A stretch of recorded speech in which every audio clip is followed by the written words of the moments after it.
ठेवानो नाय येते तया ते घालून भोजना बोलवावे माघारी एकच करा म्हणले याला गावात तरी भीक मागू देऊ नका आपली अपकीर्ती होईल काय करायचं आपली घोड्याची शाळा त्या घोड्याच्या शाळेमध्ये त्या वर्णाकडे दरवाजातून या आणि त्या शाळेमध्ये बसवा आणि तिथं त्याला म्हणले जेवण खाऊन घाला मुकाट्याने त्याची बोळण करा पाठवून द्या तिलकचंद राजा म्हणायला लागला ऐसे सांगून नरपेला सर्वास राव सभास्थानी गेला याय एरीकडे परिचारी केला पाठविले बोला काय केलं माहित आहे केलेले परिचारी केला बोलीला आता राजाने ताबडतोब जा म्हणले हे करायला त्याला बोलिले त्याला काय आज्ञा दिली ऐकून घ्या हा परिचारिका जाऊन देता म्हणती माझा नरपणात बोलाविले आहे तुम्हा ते चंपावतीस भेटी माता गेल्याबरोबर बाय बघा असं जरा आणि त्या परिचारी काय तशाच होत्या काय त्यानं सांगितलं काम केलं नाही आगाव केलेलं चटणी मीठ लावून म्हणतात ना असं त्या बायानं महाराज म्हणले चला चला म्हणले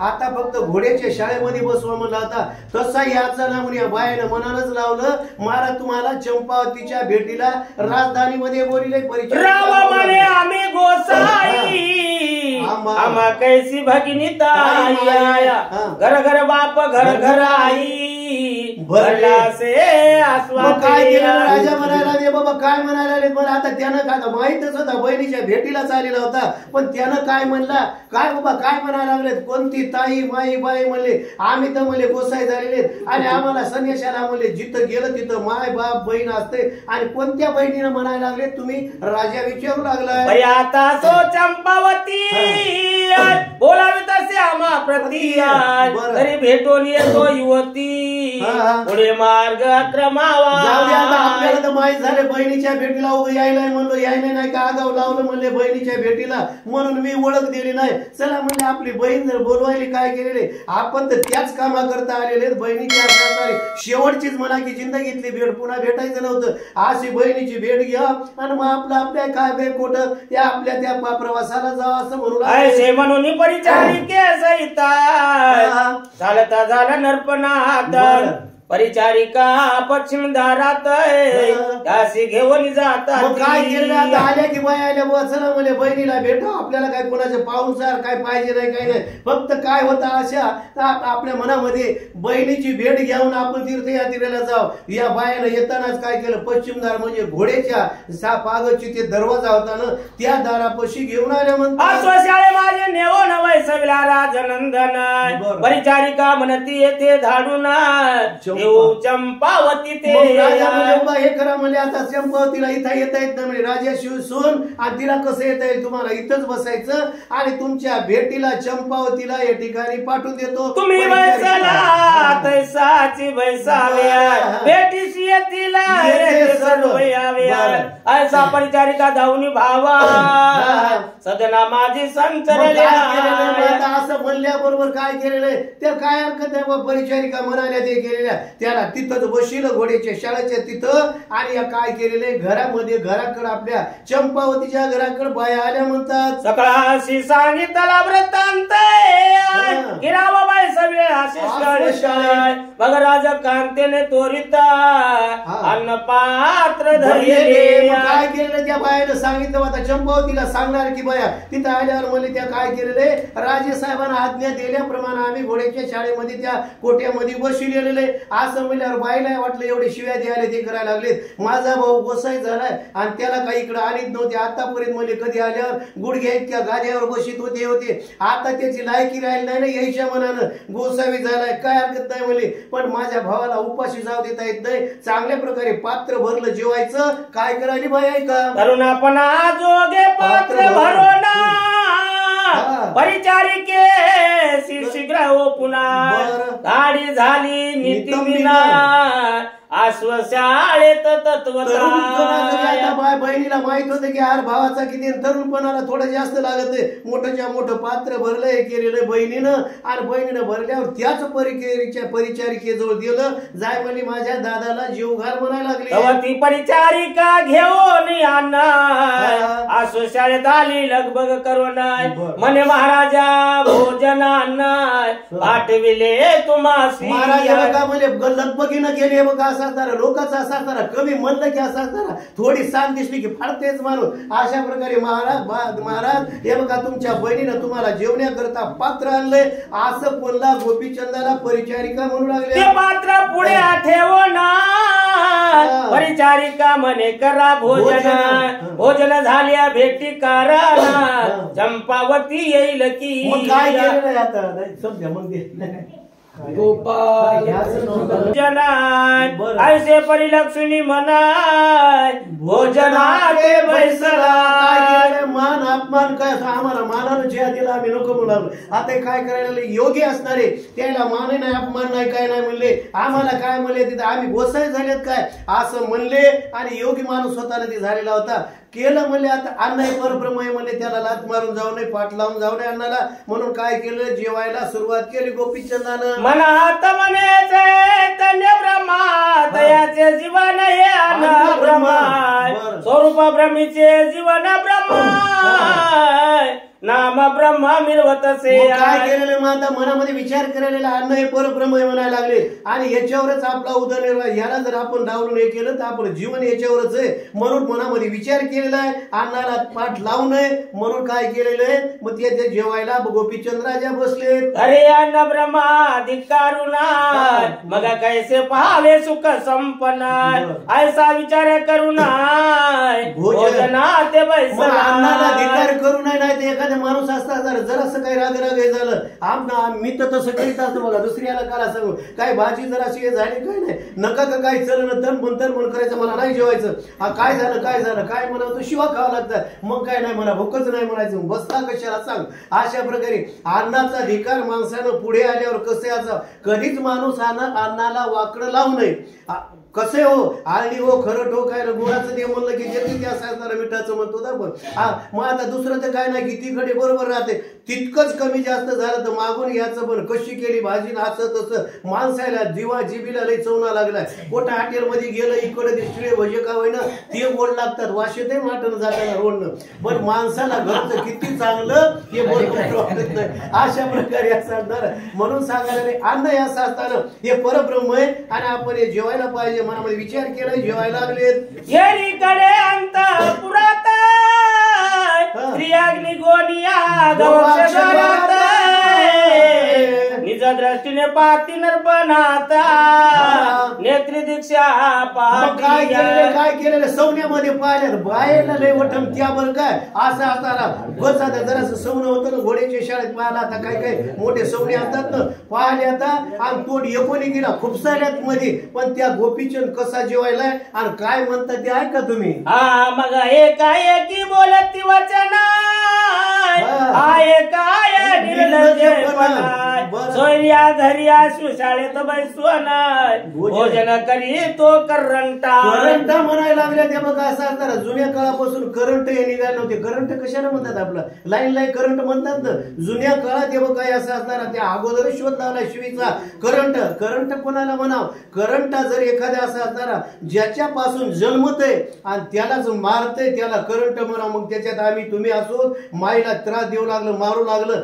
वीज अशी असणारी करंटच म्हणतो त्याला. वीज पाण्यापासून जन्मते आणि पाण्याचं त्याचं लय वाकडं असते बरं का. ओला असलं की चिटकून धरती पायात नाही म्हणून त्याचं नाव करंट. मग म्हणायला लागले हे करंट असं असणारा हे आपल्या कसा लाज नसल्याने आपल्या शाळेमध्ये येऊन जेवायला लागले म्हणाल्या.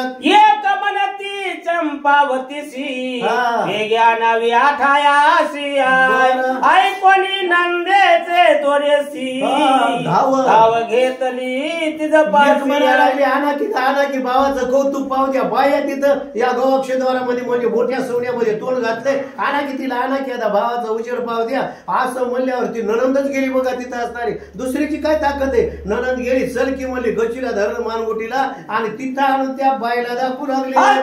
चंपावतीसी वेगे मेळी आणि मागुतीसी एकाच उचलून तियसी राया ते दावी त्या झाल्या.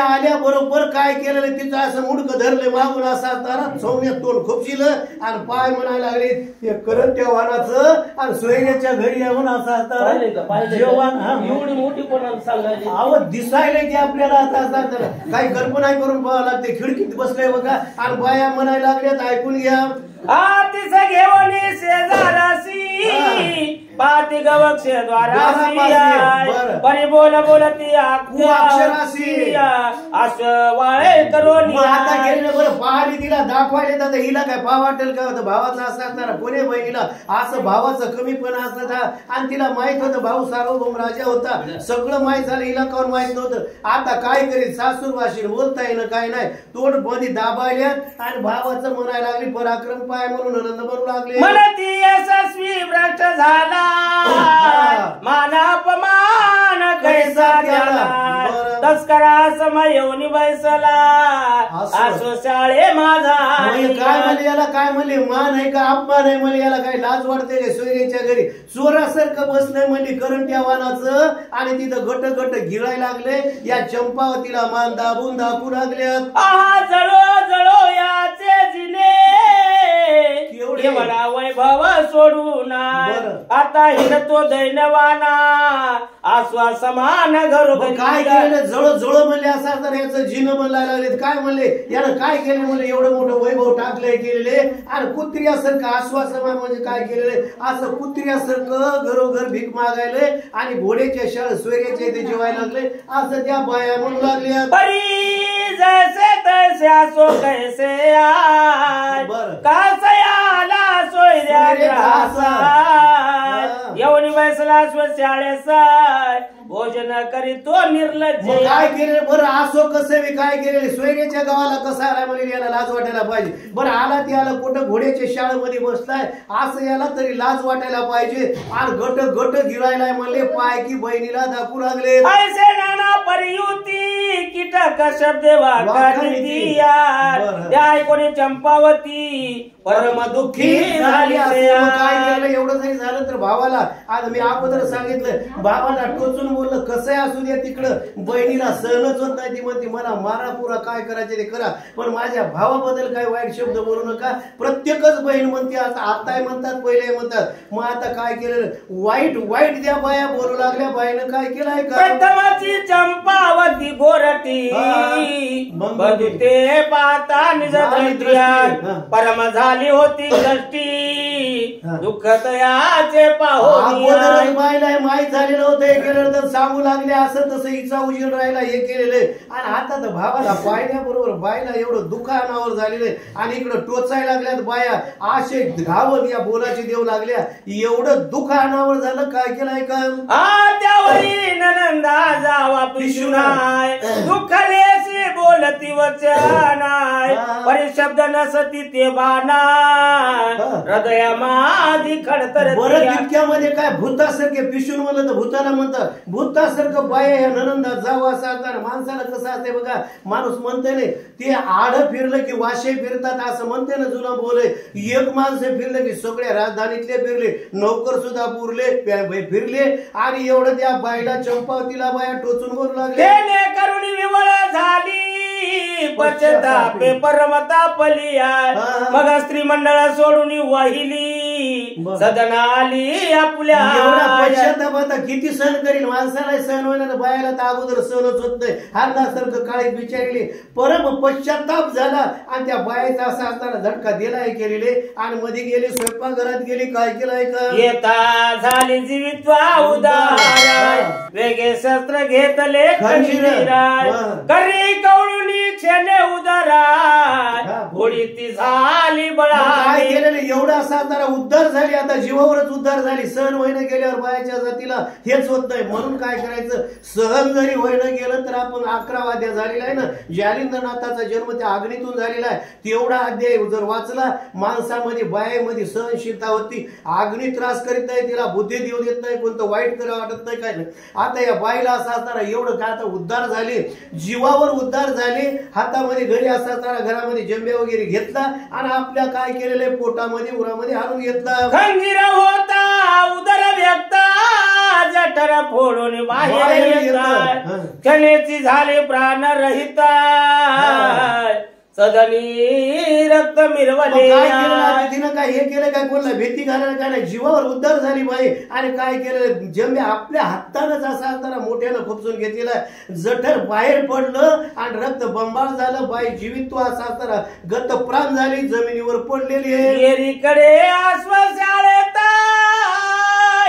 परिचारिकेसी नरे मने नरपणात भेटवी माते चंपावतीचा चल जाऊ दे किती आमासी. चांगलं करायला गेले, अवघड होय की नाही? आता ते काय म्हणायला लागला, इकडे जेवण झालं वगैरे झालं, त्या परिचारिकाला नाही का म्हणाला तुम्ही जेवण करा, मग तुमच्या बहिणीची भेट करून देऊ. आता गोपीचंद राजा म्हणाले बाई जेवण वगैरे झालंय आणि आम्हाला जाण्याची गडबड आहे, मी संन्यास घेतलेला नाही, लवकरात लवकर माझ्या बहिणीला आणून माझी भेट करून दे असं म्हणू लागले. येरी म्हणती त्या सुवालनी चंपावती सुरवासिनिया त्यावर या शाळेला गोनी कैसे येते येईला. काय केलेलं हे आज अगोदर जरी राजाची सून असेल तर सासूरवाशीले, आणि सासूरवाशा बाईला राजधानी सोडून आणि इथं घोड्याच्या शाळेमध्ये येता येत नाही आणि ती आता येऊ शकत नाही, त्या बाया म्हणू लागल्या पर्याता सो कैसे तुम्ही वस्ती सासा या रात्रीचा आम्ही सांगून चंपावती गुप्त वेसे अनुकी. महाराज काय करा, जसे बसले ना तसेच याच आजच्या दिवस मध्ये आज मुक्काम करा, तुम्हाला जाता येत नाही, मध्ये आता रात्र झालेली आहे. काय करा तुम्ही या ठिकाणी या बसा आणि मध्यरात्रीचा समय झाल्यावर सगळे जिकडं सामसूम झाले त्यावेळेस तुमच्या बहिणीला आणून तुमची भेट करून देऊ असं बाया म्हणू लागल्यात. ऐसा कोणी रायाचे वचन म्हणे राही राजीचा दिनाय तरी आताची जाऊ नाय श्रुत करावे ते. काय हरकत नाही बाई, मला असे तसे भेटायला आलो, मला रात्र झालेले, आजच्या दिवस मुक्काम करतो कारण मी आलो ते काम नाही झाल्यावर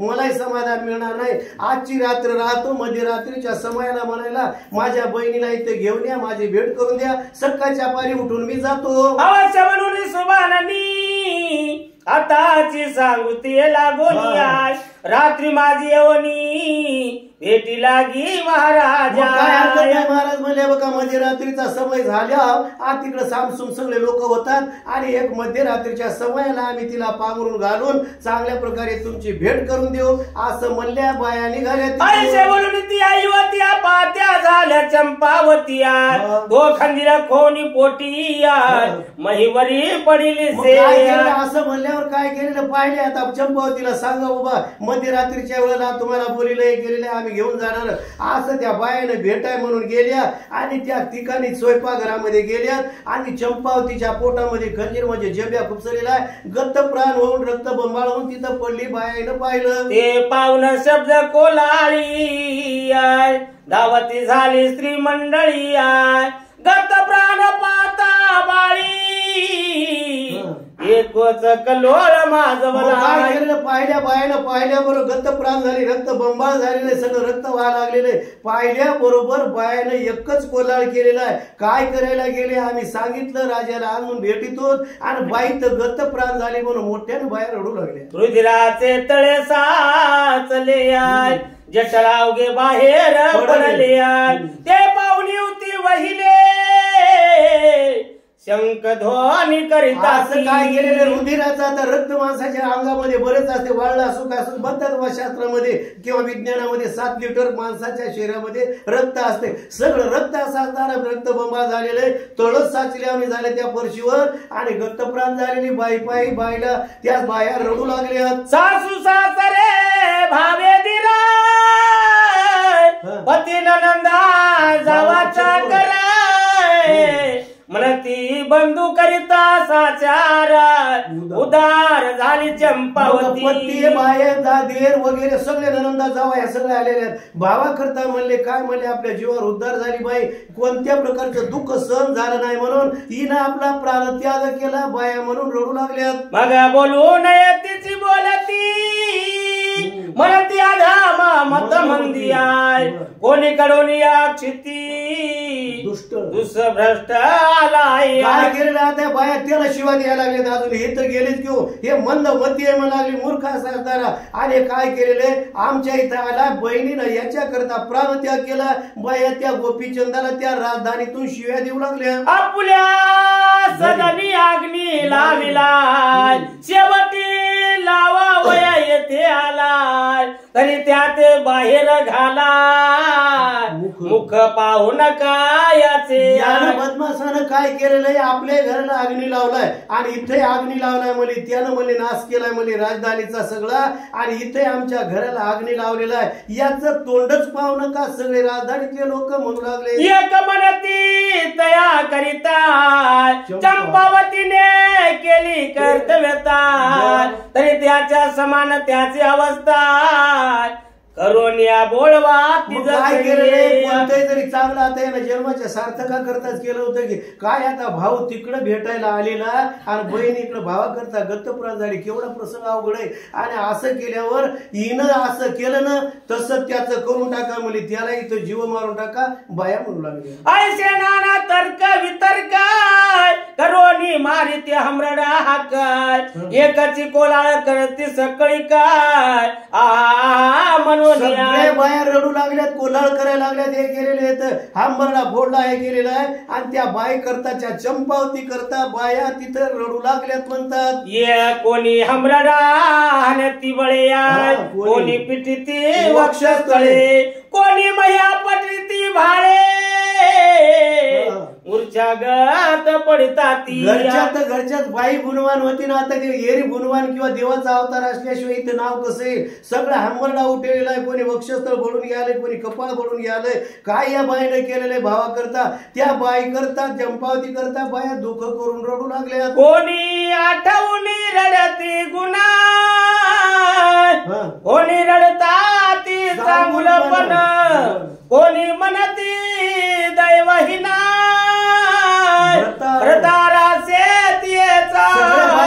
गुणगान आठवायला लागलेत काय करता मला जर अशी बाई जर गेली असाल तर ते काय केलेलं आहे दैव फुटकं म्हणावं लागेल नवऱ्याचं चांगली जर बायको गेली हे केलं कोणती बायको जाऊ द्या मध्यंतरी जर बाई गेली तर त्याचं दैवत फुटकं म्हणावं लागलं ना कपाळ असं बाया म्हणून आंबरडा फोडून रडू लागल्या कोणी म्हणती चंपावती होती उत्तम निज बंधूचे क्लेश पाहुणा दिदला प्राण लजेने लोक म्हणू लागले अब्रुवान होती मला हिला कोणत्या प्रकारचे सहन होत नव्हते भावाचं दुःख पाहिलं हे केलेले आणि बाई गत्त प्राण झाली म्हणाले भावाचं दुःख सहन झालं नाही असं म्हणून बाया त्या ठिकाणी रडू लागले म्हणतात एक म्हणे चंपावती वर्णावी गुण संपत्ती नगनयनी जैसा हस्ती स्त्रिया माझी मिरवत असे आठवण करून राहिला काय म्हणे बाई गुणवान होती असं असताना वजना बारानं जायचं ज्याप्रमाणे ऐरावत हाती किंवा एखादा हाती वजना बारानं चलतय ना त्याप्रमाणे या राजधानीमध्ये सासूर वाशीन होती तरी वजना बारानं राहत होती असं तिच्या गुणाची आठवण करून बाहेर रडू लागल्या एक म्हणती सदा आनंदी हसून पाहत होते असे वदन सदा हर्षित असे गमन हस्ती जेवी हमेशा सासरवा जरी काय जरी असत तर हमेशा आनंदी राहायची म्हणजे हसरा चेहरा असायचा बाईचा आणि एवढा असून बाईनं का भावा करता हे केलेले गंतप्राण झाले असं म्हणून दुःख करून बाया तिथं रडू लागल्यात एक म्हणे चांगुलपणी घरात मिरवे जे वितरणी एक म्हणे व सुभाननी किती मृग कोकिळा काय केलेले चांगल्या प्रकारे असं असतात ज्याप्रमाणे सूर्य घरामध्ये असं असणार एवढी बाई असं असणार पिवळी धमक होती एवढी सूर्यासारखी तेजमान बाई दिसत होती एक बोलायला गेलं शंभ आता ते शब्द असा असताना कोकिळेसारखा मंजूळ असा याचा अशी बाई असताना का अपघात करून घेतला एक म्हणती सासूवास असता नाही झाली उदास ईश्वर तुल्य मानून पुरुषास आश्रू सुश्रू करी वडिलाची. मग काय केलंय बघा, केवढा सासरवाचा असला काय असला आणि ती कधी उद्धार झाली नाही, काय नाही. काही जरी झाले, राजाची सून असली तरी जाणून बुजून सासूरवाशीनच होती. किती सासूरवास होत्या काय असा उद्दास कधीच राहायची ना, हमेशा प्रफुल्लित चेहरा राहायचा. असा असताना बाईला एवढं दुःख का सहन झालं नाही म्हणायला लागल्यात. आयसे म्हणून आक्रंदती अवघे एकाची कोलाळ करीती तो नादा स्वशाळे प्रती अकस्मात आदळला. जवळच होतं ना पश्चिम द्वार म्हणजे सोन्यातून दिसू लागला. एवढं होतं काय केलं, एवढा आवाज गेलेला त्या राजधानीतला बाहेर. आणि त्या काय असो शाळेमध्ये बाईची बहिणीची वाट पाहत गोपीचंद राजा बसलेले आहेत. बहीण बहीण कधी येते काय होती, माझी बहीण येईल आणि मी तिला जाऊन असं असताना भेटून जाईल. अशा अवस्थेमध्ये सारखी नजर त्या भावाकडे होती, त्या कोणाची, त्या गवाक्षद्वाराकडे. माझी बहीण कधी येईल, मला भेटेल, मी भेटून तिला आशीर्वाद देऊन महाराज म्हणून कधी जाईल असं म्हणायला लागले. तितक्यामध्ये मोठा कोल्हार झालेला त्या गोपीचंद राजाला त्या शाळेमध्ये ऐकू गेला. आस्व शाळे गोडनाथ आस्व कलावी पुसत एवढा कोलाळ का सदनात झाला हे कळेना. त्या घोड्याच्या रक्षण करणाऱ्याला ते गोपीचंद राजा विचारायला ती वेळेची अवस्था झाली, इथं झाला म्हणजे. पण आता म्हणता येत नाही ना, अशी गोष्ट कोणाला म्हणता येत नाही. आणि कोणी जर सांगायला आलं तर वाईट गोष्ट कोणाला पटकन सांगा वाटत नाही. असं म्हणल्यावर बाबा एवढा या राजधानीमध्ये आवाज कळवळ झालाय. कल्लोळ का झाला, गोपीचंद राजा त्या घोड्याच्या राखण करणाऱ्याला विचारायले. अरे तो सर्व ठाई बोभाट झाला हे गावात प्रविष्ट हे भावा करिता अति कष्ट जीवित्वा ते दौडिले. काय केलेलं मग आता काय की बाबा सांगताच येईल. आता तुमची बहीण त्याला का माहित नव्हतं का काय नाही, पण तुमची बहीण गेली असं तोंडातून निघत नाही गेलं. महाराज म्हणले बाबा या गावामध्ये काय केलेले, भावा करता म्हण बहिणीनं जीवाचा त्याग केलाय, आम्हाला काय माहित नाही असं घोडे ते राखणारे म्हणू लागले. स्वरक्षकाशी होता श्रवण उसता सांगती वर्तमान म्हणती नाथा जीवराणीने बंधू करिता दिदला. महाराज म्हणले काय झालंय बघा, म्हणले बाई म्हणले बाईला सहन होत नाही काय नाही. आणि बाईचं म्हणजे काय काय हरणासारखं काळीज असते. भावा करता आणि बहिणीनं आपला जीवाचा त्याग केलाय असं आम्ही ऐकले ते लोक म्हणू लागले. नरप म्हणे रे कोणा राणी कोण बंधू कवना स्थानी येरू म्हणते ऐकेले कानी चंपावती राणी. याला थोडं थोडं कळालं, पण आता काय करता न जाणू काय झालं असेल. माझ्या बहिणीनंच मला माझं दुःख अनावर झालं म्हणून जीव दिला असेल. कोण राणी काय कोण असेल म्हणायला आलेत, कोण बाई. महाराज म्हणे बाबा आमची लहानी राणी म्हणजे राजाची सून आणि तिनं मला त्या भावा करता जीव दिलाय असं त्या गोपीचंदाला सांगितलं. आत्याचा बंधू झाला पिसा सोडून गेला राज मांदुसाय म्हणून वरोनी तो क्लेशा जीवित्व त्याला गिराडकीने. काय केलं मग आता हे बघा, तिचा मन भाऊ येडा पिसा झालाय आणि चांगला सार्वभौम राजा होता आणि त्याला येड पिस झालं म्हण राजे सोडून दिलंय, ते निघून गेला आणि त्याच्या करता त्याच्या दुःख अनावर झालं म्हणून बहिणीनं आपला प्रांत्य केला. येरू म्हणे बंधू कोण होय म्हणते त्रिलोक चंदनंदन गोपीचंद ऐसे नाम जगा माझी मिरवत असे. तरी विचारायच लागले मग त्याला वाटलं, पण आता खरं अजून असं असताना 100% खात्री लागली नाही. कोण बंधू म्हण कोण काय. हे बघा म्हणले हेला पट्टण नगरीचा राजा आणि त्याचं नाव ते काय केलेलं आहे आणि त्याच्या बापाचं नाव सांगितलं आणि बापाच्या काय केलेलं त्याचं पोरग गोपीचंद आणि त्या या चंपावतीचा भाऊ आहे. तिनं भावा करता जीव दिला. बाया सांगू माणसं सांगू लागले ऐशा कोणी नरपणात नाही लोटल्या सुपात चित्त म्हणे ओ बाई घात असं माझ्यासाठी काय केला काय केलेलं मैयाला कळाल्यावर बऱ्यावर काय केलेलं याच्या डोळ्यातून भासरूच्या धारा लागल्या. मी आलो कशाला, मी चांगल्या करता जन्माचं सार्थक करण्याकरता मी गोसायचा हे घेतलेलं काय म्हणले दीक्षा घेतली आणि बाई म्हणली माझ्याकरता का दुःख केलं आणि माझ्याकरता का गत्त प्राण झाली म्हणून. इकडं गोपीचंद राजा रडायला जाता येणं लोक असे म्हणायला लागले, तिकडं बहीण गत्त प्राण झाली. केवढा अवघड प्रसंग आहे. भावानं राजा असताना तिथं घोड्याच्या शाळेत आणि बहीण मेलेली इथं आपल्या राजधानीमध्ये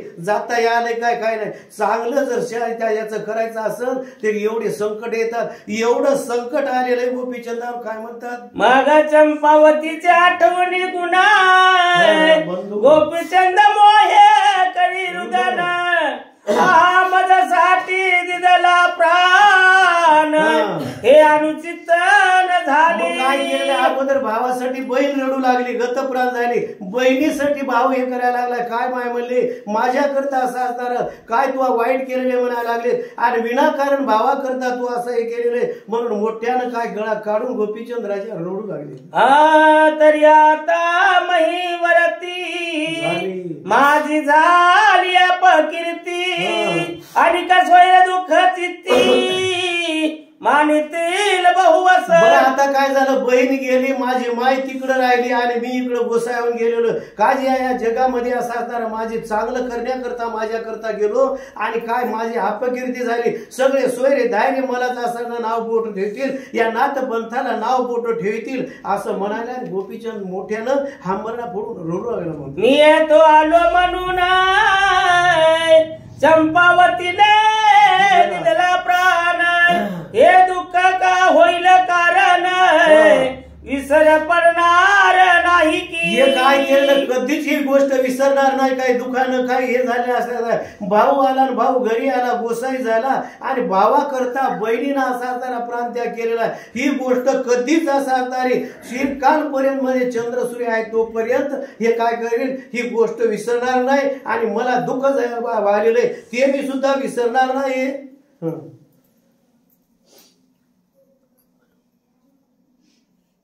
चाबी राहिली मयापाशी, चार्जिंग नाही, चाबी मयापाशी राहिली. बरं या